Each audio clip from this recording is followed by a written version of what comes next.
Why do you love watching gangster dramas? Well, there are many reasons. Most gangster dramas, they follow the classic underdog story arc. The protagonist gains immeasurable power against all odds.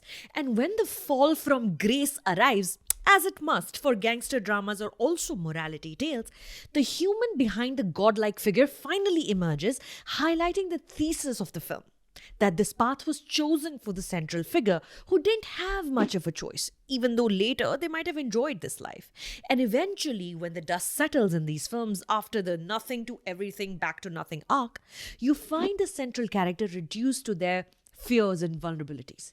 You see the cracks through which nastiness entered their body and spread like a cancer. A begrudging empathy replaces anger. You also see clearly the fault lines under which societal issues bubble, not about to go away, and hence neither is crime. The circle of life. Which brings me to today's film. Now, if you don't know me, my name is Sucharita. I have been a film critic for the last 10 years, and now on this channel, I talk about new releases, I interview filmmakers, actors, and I cover international film festivals. I'm glad you're here today because I am so excited to talk to you about Vishal Bharadwaj's new film, Oh Romeo, a movie that sadly does not satisfy any of those needs one has from a gangster drama. Why? Let's get into it. Written and directed by Vishal Bharadwaj, Oh Romeo is adapted from Hussain Zaidi's incredibly popular anthology book, Mafia, Queens of Mumbai. More specifically, the chapter about Sapna Didi. Sapna Didi was a woman spurned. In the 90s, she teamed up with the ruthless hitman Hussain Ustara, and together they challenged the authority of gangster Dawood Ibrahim. It is a fascinating real-life story. Please read the book if you haven't yet. What is not fascinating is this film adaptation. Shahid Kapoor is Ustara, no first name, a psychotic freak who relishes murder. His weapon of choice is a barber blade, hence the moniker Ustara. One day, a woman comes to his boat. Yes, Ustara lives in and on a refurbished boat that looks like a carefully designed movie set. His gang of goons and foul-mouthed grandmother live with him, indulging his every fantasy, which involves a constant need for sex workers. So when this young woman, Afsha, played by Tripti Dimri, approaches him not as a sex worker but as a client who wants to hire him to murder 4 men, a minister, a cop, a lawyer, and Ustara's own major rival Jalal, he doesn't know what to make of her. Her persistence, though, it wears him down. And of course, because this is mainstream Bollywood, he falls in love with her. On the other hand is Jalal, played by Avinash Tiwari, who is a gangster turned terrorist who now lives in Spain, running an overseas drugs and extortion empire back in India. In his free time, Jalal likes to either watch bullfighting or dress very extravagantly as a matador and indulge in a fight or two himself. Now, are you confused that Jalal is the bad guy? If his slow and unnecessarily grandiose style of speaking doesn't give it away. हमारी तो मोहब्बत भी महंगी है और तूने रंजिश खरीद ली. There is also a scene where a plumber assures him of a fixed leak in the ceiling, which when not fixed, results in the violent and bloody murder of said plumber in the same bathroom.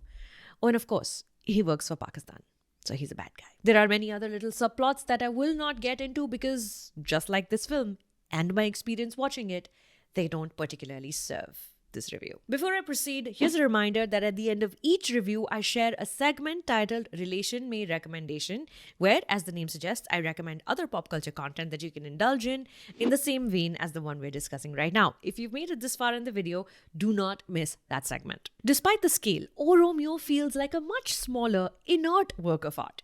At one point, the slashing and murdering simply becomes too much. All impact and shock value is lost. That point arrives in the first 15 minutes of the film. Ustara gets called by an Intelligence Bureau of India's officer, and he's sent off to commit extrajudicial killings. This was an exciting character development, I thought, showing us a man, a gangster, a hitman, who perhaps wanted to leave this life of crime behind and was made to murder under duress. The government has something on him. However, the next sequence involves Ustara single-handedly and happily fighting off about 100 men, all of whom are bald and they dress alike. Don't ask me, man. I don't know why. And he kills all of them using just his blades. Of course, no one has a gun, and of course, Ustara is never shot. He's laughing like a man possessed. He's inflicting pain. He's feeling invincible. Honestly, the gore in this movie is so over the top, it's celebratory and unnecessary. The resultant desensitization it might potentially cause in some viewers is scary to think about. This sequence told me all I needed to know about the lack of care towards developing this lead character, which, by the way, should have been the woman. Anyway, I lost most interest. When hero worship replaces the hero's journey, it hardly ever makes for riveting cinema.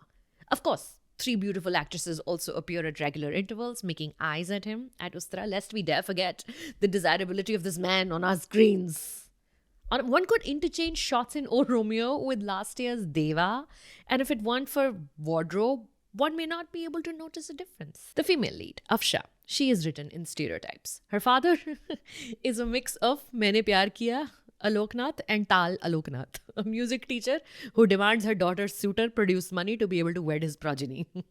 Tripti Dimri true.